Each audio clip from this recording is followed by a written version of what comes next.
एक छोटी लेकिन हृदय विदारक लड़ाई देखी मैंने। तब मुझे अपने सिर्फ एक दरवाज़ा होने की बदकिस्मती का एहसास हुआ। मैं तो उस लड़ाई को बखूबी बयान नहीं कर सकता। हाँ, बाबर ने ज़रूर किया है, बाबरनामा में। अंदर का किला तो मेदिनी राय ने मजबूत किया हुआ था। बाहर के किले में एक एक दो हिंदू चौकीदारी के लिए खड़े हुए थे। जब रात को बादशाही फौज का हमला हर तरफ से बाहर के किले पर हुआ तो कुछ लड़ाई नहीं हुई।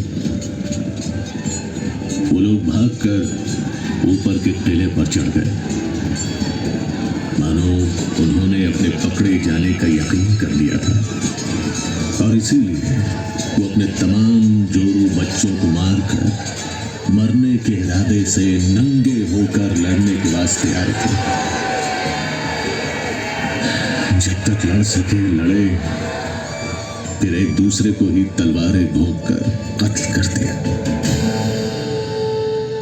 मेदिनी राय की महारानी मणिमाला अन्य रानियों और कुमारिकाओं ने अपने सतीत्व को कायम रखने के लिए स्वयं को धधकती अग्नि के कुंड में समर्पित कर दिया और उनके राजपूतों ने अपने शरीर पर उनकी राख को मलकर युद्ध किया। फिर बचे हुए सैनिकों ने एक दूसरे को तलवार घोंपकर दुश्मनों के बजाय अपनों के हाथ मृत्यु को स्वीकारा। इस ताल को तभी से जौहर ताल कहने लगे। ये जौहर स्मारक मुझे आज भी उसी दिल दहलाने वाले दृश्य की याद कराता है।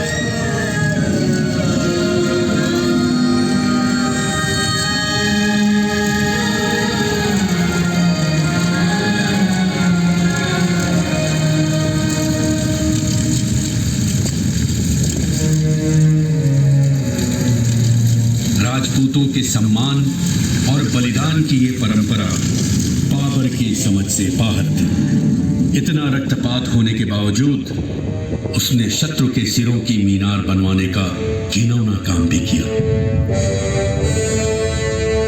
1530 में बाबर की मृत्यु के बाद उसके बेटे नसीरुद्दीन मोहम्मद हुमायूं ने दिल्ली का तख्त संभाला। तकरीबन 10 साल बाद शेर शाह सूर ने चंदेरी पर कब्जा कर लिया। शेर शाह सूर की मौत के बाद मुगल साम्राज्य के सबसे अजीम-उश-शान शहंशाह जलालुद्दीन मोहम्मद अकबर ने वापस चंदेरी अपने अधीन कर लिया। अकबर के दरबारी अबुल फजल ने आईने अकबरी में यहाँ के 14,000 घरों, 61 महलों, 384 बाजारों, 350 सरायों, 1200 मस्जिदों, 1200 बावड़ियों और हाथी घोड़ों की सेना का जिक्र किया है। 1586 से लेकर 1811 तक यानी 300 साल चंदेरी पर बुंदेला राजपूत राजाओं का कब्जा रहा। फिर ग्वालियर के श्रीमंत दौलत राव सिंधिया के सेनापति जॉन बैप्टिस्ट फिलोस ने चंदेरी को जीतकर ग्वालियर रियासत में शामिल कर लिया।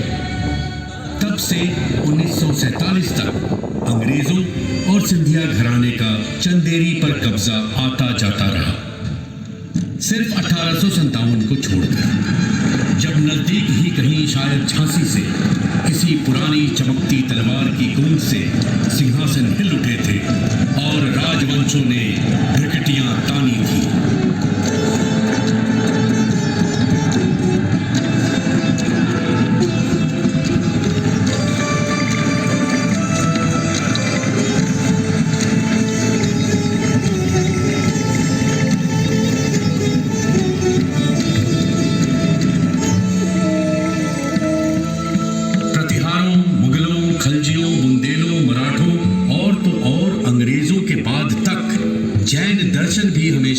चंदेरी में पल्लवित होता रहा।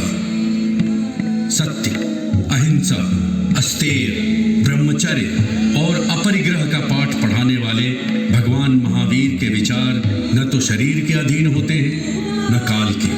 वो तो हवा के परों पर बेलगाम विचरते हैं। बमुश्किल 200 साल पहले बना श्वेत चमकीला 24 जैन मंदिर उनका स्मरण कराता रहा है।